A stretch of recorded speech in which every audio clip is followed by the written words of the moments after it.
Spomenuli smo nekoliko puta cloud u današnjoj raspravi, spomenut ćemo ga vjerojatno još 10 ili 20 puta, ovisno kako koji pojavljač. Mislim, ljudi često imaju dojam, čak sam vidio neko istraživanje da preko 50% ljudi koji koriste cloud servise razmišljaju da ti servisi uistinu se vrte na nekakvim serverima koji su oblaci. To je zanimljivo, ali to nije zapravo tako. Pa upravo tako, mislim, cloud, ja mislim da to već godinama pričamo i da treba ponoviti danas, je u stvari novi način, ja bih rekao, razmišljanja i upravljanja samim IT sustavom, koji je u stvari na neki način put. I Teamsi su primjer jednog proizvoda koji u stvari je napravljen u cloudu na totalno drugačiji način, ali o tome ćemo malo kasnije pričati. No međutim, ono što valja reći da taj put u cloud je uvijek kreće sa nečim što se naziva infrastructure as a service, odnosno infrastruktura, i upravo način na koji smo većinom naučeni godinama raditi, a to je da imamo nekakve virtualne mašine koje onda u principu skaliramo u cloudu, dižemo nove virtualke i sl. Da, to je ono što je jako zanimljivo vidjeti koliko je toga Microsoft napravio u posljednje 3-4 godine. Velika količina novih podatkovnih centara, velika količina novih lokacija, što je možda čak i važno zbog data sovereignty-a, zbog takvih politika. Evo, vjerujem da će našoj publici najzanimljivija priča biti sa trenutnim stanjem u Europi. Sveukupno u stvari u svijetu imamo trenutno 58 regija Azure-a. I neke od nedavnih data centara koje smo otvarali unutar samog područja teritorija Europe, neću ovaj put reći Europske unije, zbog toga što imamo recimo Švicarsku koja je otvorena upravo kako bi se taj data sovereignty za recimo financijsku industriju koja je izuzetno bitna u Švicarskoj zadovoljila. Ovaj tjedan smo najavili otvaranje data centara, odnosno data centra, odnosno regija, ajmo to tako bolje reći, u Španjolskoj, i posebno bi istaknuo jedan od malo kontroverznijih, ajmo reći, data centara je onaj u Njemačkoj koji je inicijalno krenuo kao data centar koji je bio sovereign data centar, koji je bio u stvari pod posebnom kontrolom njemačke regulative, postojala su posebna pravila gdje T-Systems Deutsche Telekoma u stvari upravljao takvim data centrom i slično, ali ono što valja napomenuti je kako smo napustili, odnosno napuštamo taj model i u stvari u Njemačkoj smo unatrag, ako se ne varam, godinu i pol otvorili 2 regije. Tako da ako pogledamo mapu, mi sad ovdje nemamo pripremljeno, ali to možete vidjeti u stvari na Azure sajtu, vidjet ćete da je Europa onako poprilično istočkana, ajmo reći, sa lokacijama Azure data centara. To je super.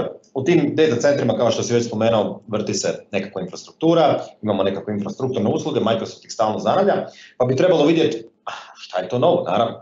A koga bolje to pitat nego kolegu Marina Frankovića iz Spana, Cloud Solution Arhitekta u Spanu, već godinama prati Azure tehnologiju. Marine, čujemo se? Čujemo se, pozdrav. Pozdrav Marine, evo imali smo priliku dosadašnje predavače slušati iz Belgije, iz Njemačke. Možeš li ti podijeliti s nama gdje se ti nalaziš ovih dana? Mogu, ja se trenutno nalazim u ženinoj rodnoj grudi u Živogošće Blato.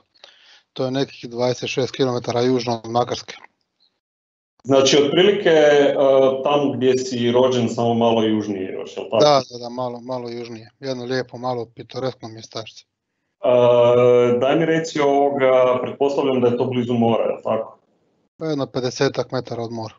Da li si umočio barem mali prstić ove godine u more ili si već odvažno si okupao jednom? Nisam još. Slušam preporuke kriznog stožera. Ne mičem se iz kuće. Ajde, super. Baš lijepo što si nam se priključio. Možeš nama podijeliti svoj ekran i možeš nam ispričati šta je to novo u Azure Infrastructure as a Service. Mogu, evo, molio bi samo da mi potvrdite da vidite prezentaciju pa da možemo Super. Krenuti. Evo, dakle, kao što su kolege prije mene i poslije mene se dotakli nekih servisa unutar samog Azure-a i oni su većinom developeri koji koriste baš upravo te platforme za services ili software za servise, kao što je Igor spomenuo već na samom početku svoje priče. Svačiji početak više manje počinje većinom tako da se dotakne prvo infrastrukture za servis usluge, to jest virtualnih mašina. Ti serveri u cloudu nisu naravno negdje u oblaku, oni su čvrsto na zemlji, kao što je spomenuto, razasuti po Europi, po Americi, Aziji, Australiji i tako dalje, po raznim data centrima i novi se stalno grade i puštaju u pogon. Međutim, velika većina korisnika svoj prvi doticaj sa samim Azureom, public cloudom ima upravo kroz virtualne mašine. Bilo o tome da se radi o migraciji postojećih virtualnih mašina u sam cloud, public cloud data centar ili kreiranju novih. Međutim, to nisu, možemo tako slobodno reći, baš obične pod navodnike virtualne mašine, one su ipak nešto malo pametnije u smislu i optimizacije i upravljanja, orkestracije većeg broja virtualnih mašina, pa do toga da u stvari kad nešto i kreirate u public cloud data centru, da u stvari imate de facto neograničenu količinu resursa, što je jako rijetko slučaj u privatnom data centru. Pa vidjet ćemo da ti resursi mogu ići stvarno do nezamislivih granica. Kao što je kolega Tomis rekao, ja dolazim iz PAN-a, radim na poziciji Senior Solution Architecta, u velikoj većini slučajeva vezan upravo za Azure servise. Sponzori, hvala lijepa. Ono o čemu ćemo se mi dotaknuti danas neće biti toliko puno demoa kao što je bilo, to jest neće uopće biti demoa kao što je bilo kod kolege Adisa, jer ova priča je pod navodnike suhoparna, ali opet bitna sa nekoliko strana. Vidjet ćemo kako pokrenuti, kako koristiti Azure Public Cloud da bi na njemu vrtili business critical servise i šta u stvari Azure IaaS nudi u tom pogledu. Vidjet ćemo koji su to novi proizvodi koji su zadnjih par mjeseci dostigli general availability ili su u nekom preview koji će se uskoro pretvoriti u general availability, jer kao što je već rečeno, Microsoft inovira stalno i dodaje i nove servise i nove tipove virtualnih mašina i nove hardverske komponente, većinom u nekakvom praćenju samih korisnika što oni u stvari žele i što očekuju od samog servisa. I Q&A možete pisati u Q&A pa ćemo pitanja odgovoriti naknadno i podijeliti ih sa vama. Znači, što se tiče samih business critical workloada, Azure nije samo nešto gdje bi vi testirali kako vam radi aplikacija, naravno super za to jer plaćate po minuti, to je sekundi korištenja. Mi imamo jako puno korisnika koje u Azure Public Cloud vrte ozbiljne servise, koji su business critical servisi o kojima ovisi cijelo poslovanje tvrtke. Ono što je u stvari fokusirana cijela priča u ova tri stupa, što bi rekli, je choice and flexibility, dakle mogućnost da vi izaberete ispravnu virtualnu mašinu, što je često greška broj 1 koje vidimo da korisnici rade, dakle da izaberu krivi tip virtualne mašine sa krivim performansama i tako dalje, onda naravno nisu zadovoljni. Scale and performance, u stvari gdje public cloud ide u smislu skaliranja velike količine resursa da rade kao jedan i naravno optimizacija performansa za točno određene servise kao što su baze, dakle database optimization, storage optimization, compute, GPU i tako dalje, što se naravno vezuje na ovaj dio da izaberete ispravnu virtualnu mašinu za workload koji vama treba. I naravno ono što je danas pitanje broj 1, nakon što smo u stvari i prevazišli dio priče da li je cloud siguran i koju će virtualnu mašinu izabrati, je u stvari taj cost effectiveness. Definitivno svi žele da im cloud bude jeftiniji, jer cloud ima specifičan način naplate resursa i tu se čovjek jako lako izgubi u cijeloj toj količini resursa koji se naplaćuju. Sve su to nekakve mikrotransakcije koje se na kraju skupe. Tako da je cost effectiveness prilikom implementacije infrastructure as a service servisa jako bitan. Tu definitivno morate voditi računa o tome koliko ste potrošili za određeni servis i koliko još imate na raspolaganju kredita, to jest novaca koliko možete potrošiti, dakle u smislu budžetiranja. Znači što se tiče choice and flexibility, ono što je dosta bitno, Microsoft pa na mjesečnoj, ako ne na polugodišnjoj bazi, da li stavlja van optica neke starije oblike virtualnih mašina i dodaje nove. Ovdje na slici ove označeni sa new su u stvari nešto što je dodano novo. Najčešći virtualne mašine koje se pojavljuju su ove general purpose confidential computing, to su nepoznate D virtualne mašine i velika većina korisnika će kad prvi put dođu u doticaj sa Azure Public Cloudom upravo za njima posegnuti. Ime kaže general purpose, pa kao ne mogu pogriješiti, te su mi najbolje, međutim preporučam svakako da se malo istraže i ove druge. Imamo tu naravno memory optimized koji su optimizirane za razne servise koji koriste intenzivno RAM i GPU accelerated, to je recimo high performance. Njih spominjem samo zato što imamo nekakve nove servise, tu možemo navesti ove NDV2, NVV4 za GPU accelerated koji koriste najnovije NVIDIA GPU jezgre gdje možete do 8 spojiti u jednu virtualnu mašinu i raditi jako interesantne stvari.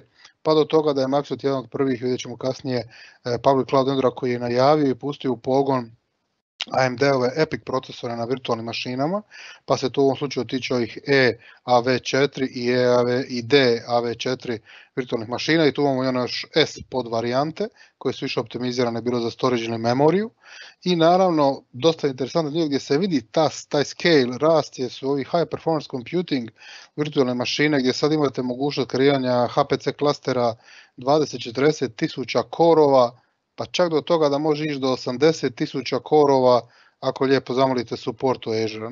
Da nećete baš sad poslati mail, treba mi 80.000 korova, morat ćete imati jako dobar case da vam oni to omoguće, ali vam to svakako mogu omogućiti. Dakle, HPC klaster od 80.000 korova. Dakle, ima tako nešto on-prem, a da vam treba recimo samo 10 dana ili mjesec dana da nešto vrtite na njemu je apsolutno neisplativo. Tako da to su neke stvari koje svakako treba imati na umu prilikom odabira tipa virtualne mašine. To su naravno virtualne mašine bile sa Windows ili sa Linux operativnim sustavom, o tome što vam konkretno treba. Nešto kasnije ćemo malo više reći o VMware-u, ali tu imamo i purpose built virtualne mašine za SAP, pa imamo partnerstvo sa Kreom koji je praktično fizički stroj koji iznajmljujete ili NetApp za razne file sustave koje možete gore držati. Znači Microsoft se malo čak i odmakao u tom smislu od klasičnih virtualnih mašina da nudi samo virtualnu mašinu na svojoj platformi, na svom public cloudu, već sad daje korisnik mogućnost da ako hoće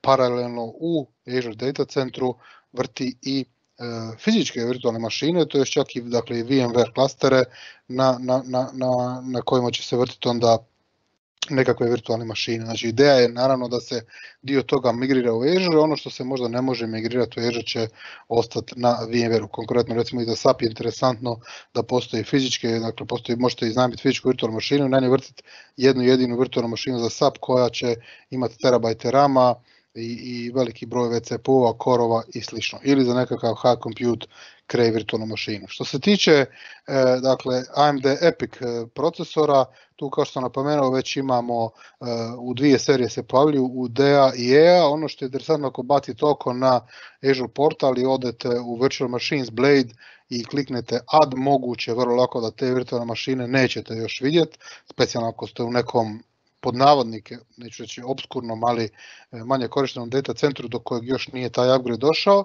ali ako ih čak i vidite, on će biti često zasiljene, što u stvari znači da ćete morati tražiti support da vam ih omogući. Specijalno sada u dobu ove COVID-19 krize, resursi u public cloudima su dosta zakucani i to su po 100% više requestova za resursima u cloudu je nego što je to inače bilo. Pa tu imamo mogućnost od 2 do 96 vCPU-ova, 384, to je 682 GB RAM itd. I kao što vidite tu je naravno podrška i za SSD-ove i za premium SSD-ove, podrška za ultradisk SSD-ove uskoro dolazi. Ovdje još imamo i podvarijante S, dakle DASV4 i EASV4 koje su onda malo više specijalizirane za određene workloade. Tako da, kao što rekao, Azure je jedan od prvih public cloud providera koji je to najavio i koji je pustio u pogon upravo ove procesore, što naravno korisnici su to tražili. AMD u ovom trenutku ima jako dobar procesor za određene workloade i zašto ne onda to ponuditi samim korisnicima. Već sam kratko rekao, Azure Dedicated Host je u stvari ništa drugo nego fizički server na tom fizičkom serveru vi naravno možete vrtiti jednu ili više virtualnih mašina, bilo Windows ili Linux. I oni su dedicirani jednom Azure customeru. Tu je sad nekoliko stvari zašto bi to uopće neko htio. To je nešto skuplje naravno, ali postoje određeni specifični scenariji, dakle da želite vi imate vlastiti maintenance cycle tog servera, imate nekakve compliance issue gdje određene virtualne mašine moraju biti točno na određenom hardwareu, moraju biti točno izolirane od svega ostalog na fizičkih hostovima i tako dalje, da li je to compliance, government compliance, business compliance ili neki drugi, manje je bitno. A isto tako, ono što je super interesantno, da i Azure Hybrid Benefit je ekstendan sada i na te dedicated hostove, tako da u stvari one licence koje imate on-prem možete prenijeti ne samo na virtualne mašine na Azure platformi, nego ih možete prenijeti i na physical servere koje ste na taj način uzeli. To sad mogu biti isto tako physical serveri, recimo ako imate neki software koji je bindan na licenčno prema core-ovima i tako dalje, i onda možete i takav software staviti. Kao što sam rekao, dakle Unlimited Virtualization RAS, ako imate Software Assurance, ako imate Azure Hybrid Benefit, to radi sada i na Azure Dedicated hostovima. Sad da ne bi bilo da je to sad full 100% stalno, možete vrtiti gore i dole, pretpostavka je da ako već koristite to i imate tu mogućnost, da ćete onda te workloade u potpunosti prebaciti na dedicated host i mogućnost da servis bude pokrenut i on-prem i u Azure na dedicated hostu je 180 dana, znači daje vam se 180 dana da koristite licence na obe strane, a onda se očekuje da ipak prebacite to u potpunosti na Azure, tako da niste u license breachu. I nemate nikakvih nekih specijalnih troškova što se tiče maintenance i tako dalje, vi i dalje licencirate core-ove koje inače i radite najnormalnije kao što ste i do sada radili. Ovo je jedan interesantan odmak, ovaj dio VMware-a, o ovome se dosta dugo šuškalo i pričalo i VMware nije bio nešto najsretniji oko toga, međutim naravno korisnici su ti koji biraju što će i kako će i VMware naravno i skupa sa Azureom su se dogovorili da će unutar Azure data centara omogućiti da se pokreću naravno i aplikacije i servisi i virtualne mašine na VMware okruženjima. Ideja nije ideja sad da neko donese svojih 100 servera i stavi ih u data centar i tamo vrti to kao nekakvu kolokaciju, ideja je u stvari da se određene servisi sa VMware-a prebace na Azure, dio koji se ne može prebaciti da se vrti dalje na VMware okolini. Tu je dobro i za korisnika i za Microsoft da u stvari koristi i dalje poznate VMware alate i investiciju koju je napravio ne gubi, a s druge strane koristi scale performance samog Azure public cloud. I tu naravno Microsoft gura i integraciju sa takvim okolinama, ne bi li se sa svim u stvari upravljalo iz jednog takozvanog glass of pane-a i na taj način omogućilo da korisnik jednostavno ga nije ni briga de facto na kraju gdje se to vrti, bitno je samo da je servis pokrenut i da radi. Dakle, nije kažem ideja da sad neko preseli svoj VMware u Azure Data Center, nego ideja da se određene aplikacije presele, moderniziraju, možda prebace sa virtualnih mašina u neki drugi servis i onda da one koje ne mogu se stvarno modernizirati da se i dalje vrte na VMware-u. Tako da evo, na kraju korisnička potreba i poslovne potrebe ujedine nekad vendore koji su bili na suprotnim stranama. Što se tiče dostupnosti, dakle, trenutno je to dostupno, će biti dostupno u 10-ak regije do kraja, već sad bi trebalo biti do kraja ovog mjeseca, dakle, vidimo gdje je to dostupno već sada i gdje će uskoro biti dostupno, znači u Europi će to biti u West Europe, gdje sad tu imate tu mogućnost, bit će dostupno North Europe, u Americi 2 lokacije i bit će onda na kraju tamo Azija, Australija, nekoliko lokacija gdje će korisnici to moći iskoristiti. Što se tiče isto tako Azure VM veličina, ovo je jedan zahtjev opet krajnjih korisnika dosta intenzivan bio u tom smjeru jer dosta je velik skok recimo između 32 vCPU i 64 vCPU. Ono prije imate 1, 2, 4, 8, 16, to su relativno mali skokovi, međutim korisnici naravno su tražili da se doda još jedan skok između 32 i 64. Microsoft to na kraju napravio i izbacio u stvari 48 virtual CPU virtual machine za DE FL VM serije, naravno što onda povećava taj dio fleksibilnosti da bi bolje mogli mečirati workload na kojem se to vrti. Naravno tu su razne kombinacije i diskova i brzine diskova, isto tako memorije i slično. Znači čisto imajte na umu da i to se pojavilo i to će biti dostupno lagano u svim data centrima i gdje god postojeće serije VM-ova, postojeće naravno i ove 48 vCPU VM-a. Tako da je to nešto što je došlo direktno sa korisničke strane, jer kažem skok je bio prevelik između 32 i 64 vCPU-a i naravno tu je i cijena bila onda nešto viša, jer ako nekom treba 48 je tamo negdje na pola između ta dva broja, a opet ako hoće više mora otići 4 platiti nezanemarivo skuplje nego što je to na 32 ili dizajnirati servis da radi na 3x12, to je 3x16 ili nešto slično tome što je na kraju vrlo vjerojatno još veći trošak nego inače. Što se tiče scale and performance, sam cloud po definiciji u stvari omogućava skaliranje servisa, bilo da su to najlakše naravno platforme za service servisi ili sami embedani servisi kao što je Office 365 kao software za service, a postići tako nešto u infrastructure za service je jako bitno zato što ima hrpa aplikacija koje to mogu i podržavaju, koje nije lako prebaciti u neku platformu za service priču i naravno same performanse, dakle što bolje pogoditi koliko taj servis ili workload traži performansi i da bi to pogodili naravno onda optimizira na kraju krajeva i troškova. Jedna od stvari koje su dosta bile onako tražene i korisnici su pitali zašto toga nema, to je Gen 2 virtualne mašine koje su već odavno dostupne na Hyper-V on-prem, već je dosta dugo i naravno takve mašine onda kad bi ih migrirali mogli ste ih konvertirati u pod navodnike stariji oblik koji koristi klasični BIOS, dok se ovdje koristi nova UEFI bazirana boot arhitektura. Dakle, to je isto tako sada omogućeno i možete prilikom kreiranja virtualne mašine sam Azure Dashboard će vas pitati, VM Creation Page će vas pitati koji tip virtualne mašine želite kreirati. Tu sad i dobijete hrpu ovih stvari kao što su Software Safeguard Extension od Intela, UEFI based boot arhitektura, možete kreirati puno veće VM-ove do 20 terabajta memorije, tako već možete sad i sami kreirati, često su to za dedicirane SAP aplikacije, nešto slično.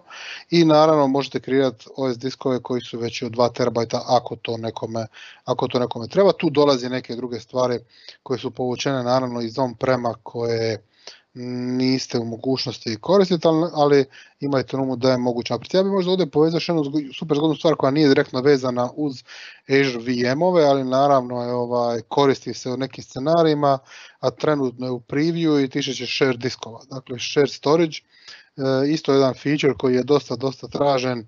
Tomislav će ga se možda sjetiti još od jedne prilike dok smo radili zajedno u Microsoftu, kad bi taj share storage bio jako zgodno rješenje, što bi rekli kao budali šamar za jedan problem koji smo imali.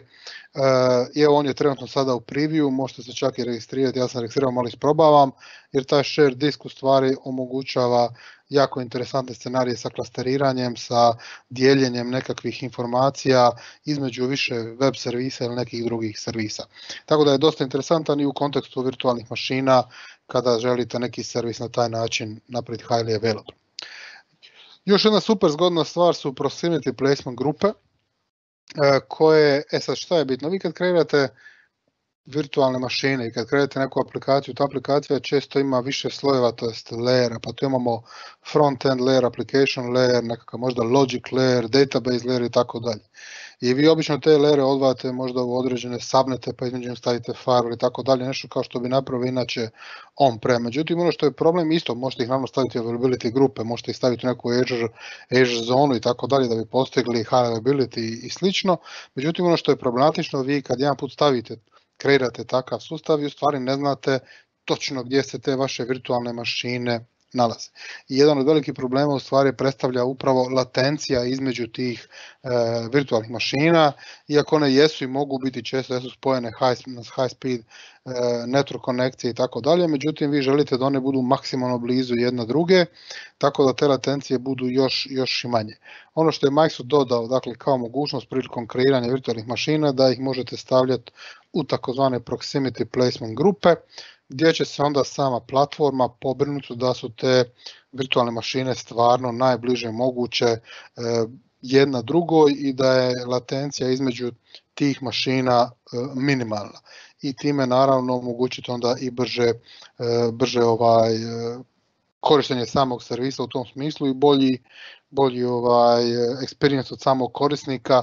Tu je specijalno kad idete prema bazama iz frontenda u backend i tako dalje, znači sigurno želite da to bude maksimalno blizu jednog drugog. Tako da možete koristiti te proximity placement grupe, čime ćete se pobrinuti da su te mašine u stvari jako blizu jedna druge.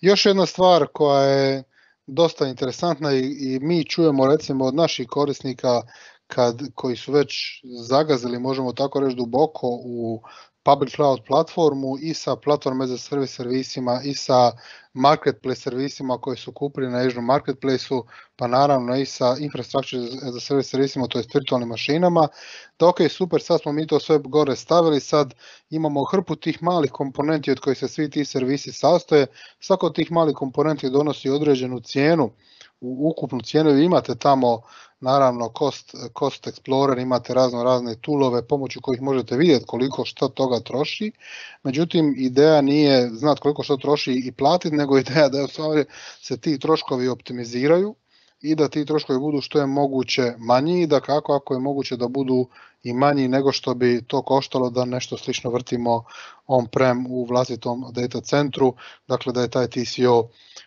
puno manji. Microsoft ide u tom smjeru da ima hrpu alata gotovih unutar Azure platforme koja vama sugerira da možda bi trebali smanjiti ili povećati određenu virtualnu mašinu, da bi trebali razmisliti da recimo ovaj broj korova je prevelik zato što je u zadnjih mjesec dana je CPU usage bio 20% i tako dalje. Imate i third party alata koji će to za vas napraviti, odraditi vam nekakav assessment.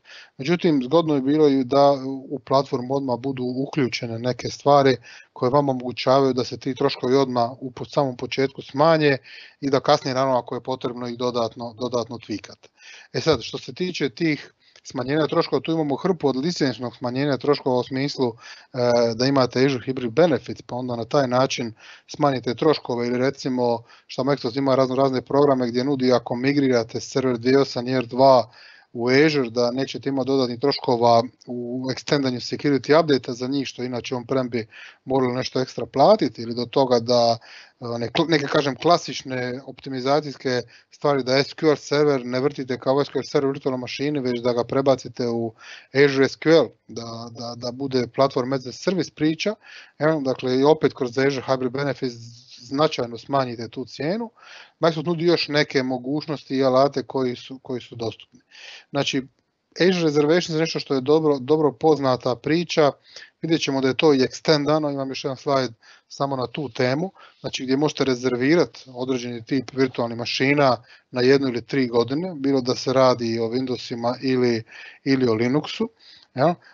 Isto tako, nova jedna stvar, a zove se Spot VMs, za one koji koriste druge cloud providere, već to neko vrijeme postoji, a to su virtualne mašine koje vi de facto kažete koliko ste spremni platiti za njih i dok god je ta cijena ispod onoga što ste vi spremni platiti, vi vrtite svoje servise na njima, kad cijena pređe vašu željenu cijenu, jednostavno će sustav ugasiti tu virtualnu mašinu i to su prilično specifične virtualne mašine, morate imati baš specifičan servis, ne bi bilo dobro da na tome vrtite, website ili da na tome vrtite Exchange server, da vam jednostavno nestane virtualna mašina ili neki servis koji mora biti dostupan 0.24, to će biti neki specifični servisi koji će se sponat, recimo pokretati u trenutku kad se dostigne željena cijena i ugasiti u trenutku kad ta cijena pređe neku vrijednost.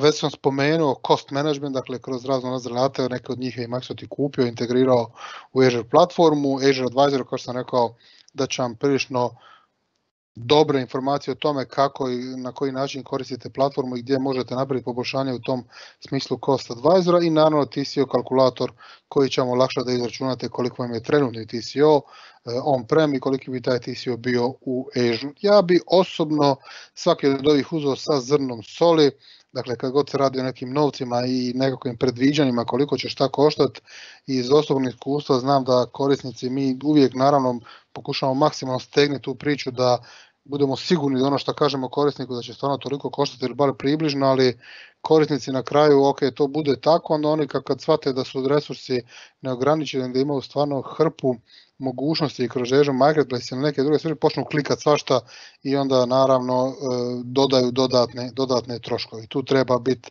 svakako oprezan i pratiti cost management i Azure Advisor i tako dalje i držati to nekako pod uzdama. I kažemo, additional benefit, to smo još spomenuli kroz Azure Hybrid Benefits, bilo da se radi Windows ili SQL Server licence, svakako tu je od 30 do 35% mislim uštede u odnosu na cijenu kad recimo iznajmljujete pod navodnike tu licencu od same Azure platforme, to je kad tamo prilikom kreiranja virtualne mašine ne označite onu kvačicu da imate e-hub, iako tu kvačicu sad možete i naknadno napraviti. Niko to direktno ne provjerava, ali ukoliko budete imali nekakav license check ili audit, svakako će se i to provjeriti i onda tako da nemojte bez veze sastaviti imama, nemate. Dakle, ne bi to trebali raditi. Ovo je jedna isto interesantna, super zgodna stvar, Ephemeral OS disk.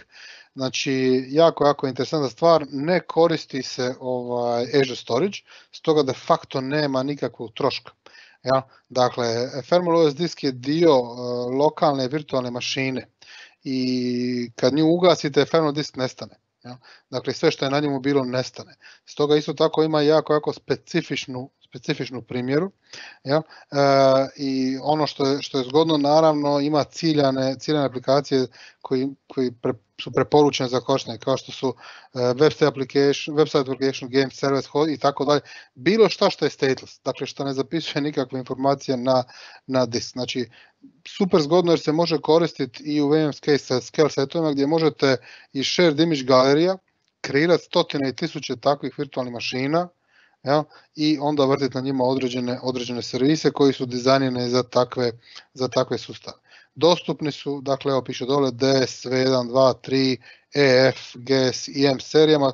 GS i M serije to su one najveće virtualne mašine. Tako da čisto imate na umu da i ta opcija postoji, ali koristite prilično oprezno da se ne bi dogodilo da držite gore neki servis koji je dosta bitan, koji zapisuje jako bitne informacije na OS disk, nekakve konfiguracijske datoteke ili nešto slično i onda vi to ugasite i upalite i vidi gdje mi je sad to, nema, a siguran sam da sam to implementirao. Tako da, opet kažem, specifična primjena, ali dodatno smanjuje. Sad, znate da ti OS diskovi nisu sami po sebi toliko skupi.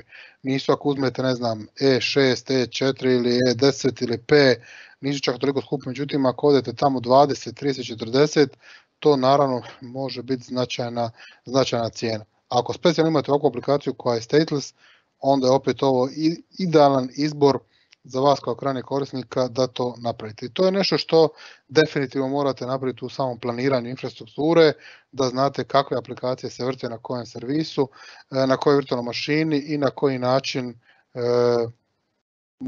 možete taj dio odraditi. Evo, još malo imamo do kraja. Azure Reservation, sve smo i spominjali, ono što je možda bitno da sad možete plaćati na mjesečnoj bazi i raditi zamjene i tako dalje, refundacije, da imate naravno i cijelu priču još dodatno za Databricks, App Service, SQL Data Warehouse. Već smo kratko pričali o Azure Spot VM-ovima, dakle što s njima možete napraviti, specifični prilično, pa pripazite na koji način ih kupujete.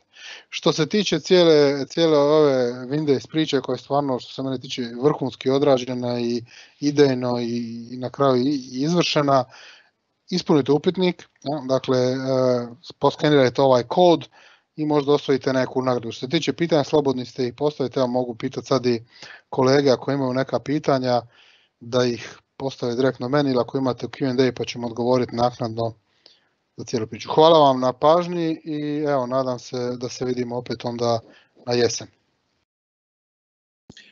Hvala i tebi, Marine, evo, bilo je zaista izuzetno interesantno slušati tvoje predavanje. I da, konkretno imamo jedno pitanje iz publike koji kaže ovo što Microsoft naziva Azure Data centrima, da li su to kolokacije gdje Microsoft ima svoje servere nešto kao point of presence ili su to baš pravi pravcati data centri od Microsofta? Pa da li možeš ti... A ne, pa to su naravno pravi pravcati data centri od Microsofta. Ovo što obično Microsoft pokazuje u mapu sa svijetom, jedne točkice i tako dalje, to su, možemo reći, well-known data centri gdje se zna da je to zgrada Microsoft koji se gradio, kojom upravlja, koji je doveo hardware i kojim upravlja i s njim. Microsoft ne radi kolokaciju drugim, ako mislite data centrima ili kod drugih vendora, to su baš 100% vlasništvo Microsofta kao takvog i oni garantiraju svom reputacijom i svim ostalim da su podaci sigurni, da oni u stvari upravljaju. Ovo što je bilo u Njemačkoj, što ti spomenuo sa T-Systems, to je više bilo za neke legislative Njemačke, ali evo, odmičemo se i od toga. Tako da nema tu kolokacije. Čak i ova kolokacija VMware, to je Microsoftova oprema sa VMware na koje vi migrate svoje VMware mašine, tako da nije baš da neko pošalje svoj rek i kaže ja bi ga sad spojio u data center, to neće tako ići. Odlično, Marine, puno ti hvala i na ovom predavanju i na sudjelovanju na Windows Virtual dijelu konferencije.